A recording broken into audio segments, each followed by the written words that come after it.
नमस्कार दोस्तों, welcome to जोगटा academy. आज हम in continuation with current affair series 22 से 28 अक्टूबर के कुछ important events and developments discuss करेंगे। आगे बढ़ने से पहले आप लोगों के लिए एक अनाउंसमेंट है।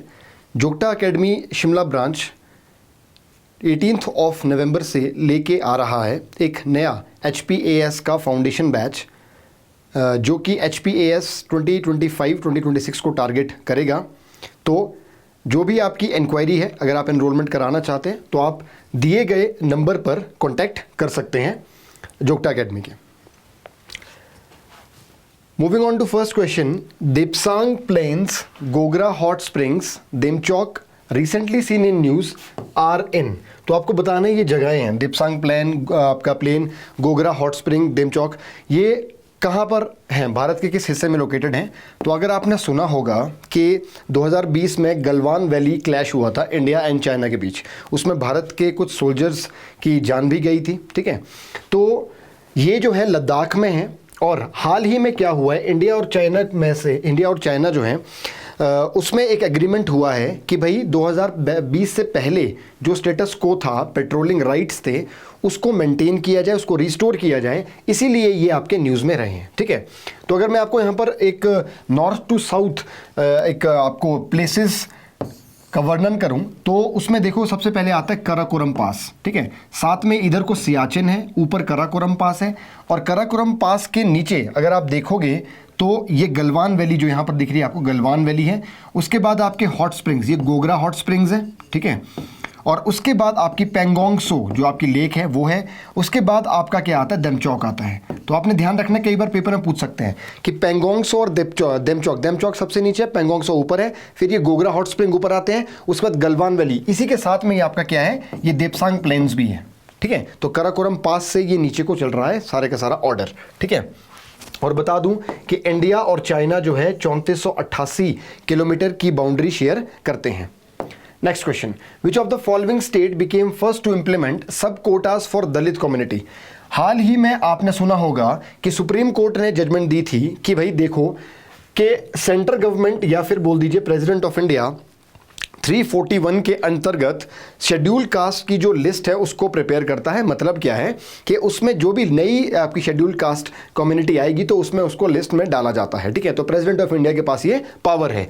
लेकिन सुप्रीम कोर्ट ने बोला है कि भाई स्टेट्स हैव पावर की सब कैटेगराइजेशन का। मतलब मान लीजिए कोई एक कम्युनिटी है, ए कम्युनिटी जो है SC कम्युनिटी है और बी कम्युनिटी आपकी है जो भी है, तो उनको सब कैटेगराइज करने की स्टेट के पास पावर है कि कितना कितना % कोटा उनको देना है, ताकि जो मार्जिनलाइज्ड कम्युनिटीज़ हैं किसमें, SC कम्युनिटी के अंतर्गत, उनको आपका बेनिफिट हो। तो ऐसा करने वाला पहला मतलब जो ऑर्डर है उसको इंप्लीमेंट कर दिया है हरियाणा ने। तो हरियाणा ने 2 हिस्सों में कहीं ना कहीं इसको बांटा है। जो SC की लिस्ट है उसमें अदर SC है और एक डिप्राइव्ड SC है। इसके अंतर्गत आपकी 36 लिस्ट है, ठीक है। 36 SC को डाला गया है। तो ऐसे करके आपने ध्यान रखना, फर्स्ट कौन है, Haryana.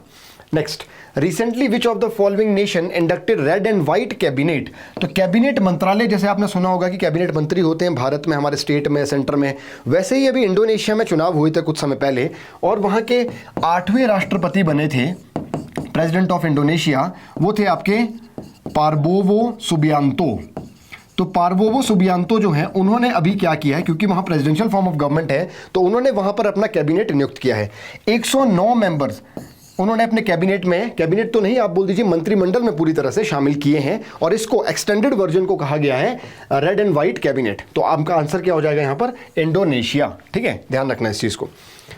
Next, who among the following became chief justice of Pakistan. हाल ही में क्या हुआ है, पाकिस्तान में 26वां संवैधानिक संशोधन किया गया है। 26th कॉन्स्टिट्यूशनल अमेंडमेंट एक्ट लेके आई है सरकार पाकिस्तान की, और उसमें यह कहा गया है कि चीफ जस्टिस जो पाकिस्तान का होगा उसका कार्यकाल आपका 3 साल या 65 वर्ष जो है वो कर दिया गया है अब। और दूसरा, पहले क्या होता था, सीनियरिटी के बेसिस पर होता था। हाल ही में हमने भी डिस्कस किया था कि संजीव खन्ना साहब हमारे चीफ जस्टिस ऑफ इंडिया बने हैं, तो वो सीनियरिटी बेसिस पर बनते हैं, ठीक है। लेकिन यहाँ सीनियरिटी बेसिस को खत्म करके क्या किया गया है इस अमेंडमेंट से कि भाई स्पेशल कमीशन बैठेगा एक, वो स्पेशल कमीशन तय करेगा जो टॉप सीनियर जजेस होंगे 3 पाकिस्तान के, उनमें से किसी को एक को सिलेक्ट करेगा। कौन? Special commission. तो सीनियरिटी बेसिस को खारिज किया है।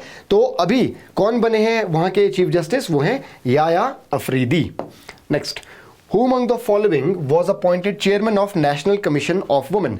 हाल ही में नेशनल कमीशन ऑफ वुमेन जो हैं उनकी चेयरमैन नियुक्त की गई थी सेंट्रल गवर्नमेंट द्वारा।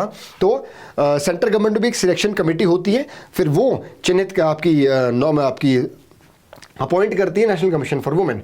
इनको भी 3 साल और 65 वर्ष जो भी पहले आया के लिए नियुक्त किया जाता है। नेशनल कमीशन फॉर वुमेन जो है वो 1992 में आया था अस्तित्व में, और एक्ट जो इसका है वो है 1990 का। मतलब 1990 का national commission for women act के अंतर्गत 1992 में इसको बनाया गया है। और नेशनल कमीशन फॉर वुमेन में 6 मेंबर्स होते हैं, 5 मेंबर्स जो आपके हैं डिफरेंट फील्ड से, प्लस एक चेयरमैन। ठीक है, तो अभी कौन बना है? अभी बनी है आपकी विजया के Rahatkar. Next, India recently launched which of the following nuclear powered submarine, missile submarine. तो हाल ही में इंडिया ने, अगर आपने सुना होगा, S4 जिसको कहा गया है, उसका नाम INS अरिंधम है, मतलब इंडियन नेवल शिप अरिंधम। तो जो आपका INS अरिंधम है, इसकी स्पेशलिटी क्या है? देखो, पहली बात तो ये 75% इंडिजिनस है। ठीक है, दूसरी, इसकी जो मिसाइल रेंज है that is up to 3500 kilometres. ठीक है, और इंपॉर्टेंट डेवलपमेंट क्यों है ये? क्योंकि ये तीसरी जो है क्या बनी है, न्यूक्लियर पावर्ड सबमरीन भारत की बनी है जो इंडिजिनस है। अब आप बोलोगे कि सर यहाँ तो आपका क्या है, 4 आपकी जो है वो 4 हैं। देखो, तीसरी है इसका मतलब, और इसका नाम S4 रखा गया है। क्या है? INS चक्रा जो है हमारी पहली थी, लेकिन ये रशिया से हमने लीज पर ली थी और बाद में जाके रशिया को वापस लौटा दी थी। फिर उसके बाद हमने खुद बनाई कोलैबोरेशन से INS अरियंत, फिर INS अरिघात, और अब INS अरिंदम। तो हमारे पास अभी कितनी है मौजूदा? 3। और हाल ही में कौन सी आई है? S4 INS Arindam. ठीक है, सॉरी अरिधमान है ये, सॉरी।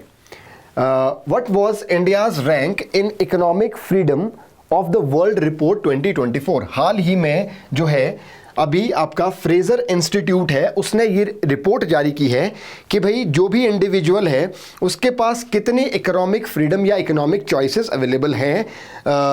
उस कॉन्टेक्स्ट में उन्होंने रिपोर्ट जारी की है, और इंडिया का रैंक जो है वो है 84th। फर्स्ट रैंक जो है आपकी फ्रीएस्ट इकोनॉमी जिसको बोला जा रहा है that is Hong Kong, and second is your Singapore. तो ये फर्स्ट और लास्ट आपने याद रखने हैं। फ्रेजर इंस्टीट्यूट ने निकाली है, इंडिया का रैंक 84th है, फर्स्ट इज हांगकांग।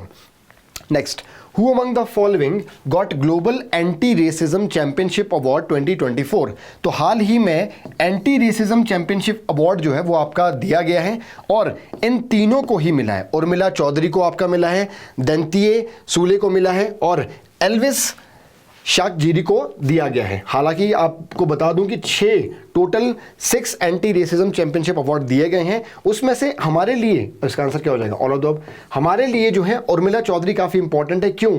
क्योंकि उर्मिला चौधरी बिलोंग्स टू नेपाल, और इन्होंने जो है एक नेपाल में कमलारी सिस्टम चलता था। ठीक है, तो जो चाइल्ड सर्विट्यूड से जुड़ा हुआ था, मतलब होता क्या था कि वेस्टर्न तेराई रीजन में नेपाल के, कि भाई बच्चे जो हैं, बच्चे जो आपके हैं, लड़कियां जो हैं, उनकी खरीद फरोख्त की जाती थी। 1 साल के लिए जो है वो वेल्दियर फैमिली उनको ले लेती थी, और फिर उनको स्लेव की तरह या फिर आपका नौकर की तरह रखेगी। 1 साल का कॉन्ट्रैक्ट होता था। तो ये जो चाइल्ड सर्विट्यूड है उसके खिलाफ इन्होंने पहल की थी, खुद भी ये उसका शिकार थी। तो कमलारी सिस्टम जो है वो 2013 में बैन या अबेंडन कर दिया गया था सरकार द्वारा, उन्हीं के लिए इनको ये अवार्ड दिया गया है। ठीक है, next, who among the following one women ICC T20 world cup 2024? Dubai में फाइनल जो है वो आपका खेला गया था, अगर आपको पता होगा, साउथ अफ्रीका वर्सेस न्यूजीलैंड। तो न्यूजीलैंड जो है वो आपका जीती है इस ICC T20 वर्ल्ड कप को, वुमेन का। ठीक है, वुमेन का ध्यान रखना, न्यूजीलैंड ने ये खिताब जीता है। Diamond dust recently seen in news is associated with, तो डायमंड डस्ट जो है वो आपका SRM से जुड़ा हुआ है, सोलर रेडिएशन मैनेजमेंट से जुड़ा हुआ है। सबको पता है कि क्लाइमेट चेंज जो है वो आपका बहुत बड़ा एक फिनोमिनन बन चुका है आजकल, कहीं ना कहीं एक चैलेंज बन चुका है वर्ल्ड के लिए। And according to recent reports, अभी जो ग्लोबल एवरेज टेम्परेचर है वो अराउंड 1.2 डिग्री सेल्सियस के आसपास पहुंच चुका है, जबकि पेरिस एग्रीमेंट ने कहा है कि भाई 1.5 degree Celsius pre industrial level से ऊपर नहीं जाना है हमें 2100 तक, और हम कहीं ना कहीं 1.1 1.2 पे खेल रहे हैं। तो डायमंड डस्ट एक आपका जियो इंजीनियरिंग का इन्होंने एक आपका नमूना पेश किया है, हालांकि it is very difficult to implement, but फिर भी डायमंड डस्ट का मतलब क्या है, यू विल स्प्रिंकल और we will sprinkle diamond dust into the atmosphere and that diamond dust will reflect back the solar radiation. तो सोलर रेडिएशन आएगी, वो यहाँ अंदर ही नहीं आएगी, वो वापस चले आएगी, इससे आपका हीट फिनोमिनन जो है वो कम हो जाएगा। तो ऑब्वियस सी बात है आपका ग्लोबल वार्मिंग कम हो जाएगी। ऐसे करके ये आपका न्यूज़ में था diamond dust. Moving on to next question, recently COP16 took place at, very important, तो COP16 जुड़ी हुई है कंजर्वेशन या कन्वेंशन फॉर बायोडाइवर्सिटी से। तो बायोडाइवर्सिटी जैव विविधता से जुड़ी हुई है, अभी ये हुई थी कैली कोलंबिया में। अगली वाली जो COP17 है वो होने वाली है अर्मेनिया में। तो ध्यान रखना, कंफ्यूज मत होना। अभी साथ में एक और चल रही है COP29, तो ध्यान रखना 29th नंबर क्लाइमेट चेंज से जुड़ा हुआ है। ये 16वां नंबर जो है वो जुड़ा हुआ है किससे, ये जुड़ा हुआ है बायोडाइवर्सिटी से, ठीक है। तो कैली कोलंबिया में हाल ही में ये हुई है, ध्यान रखना। और नेक्स्ट कहाँ होगी, 17 अर्मेनिया में होगी, ठीक है। तो this is all from my side, so मिलेंगे नेक्स्ट वीडियो में। Till then take care.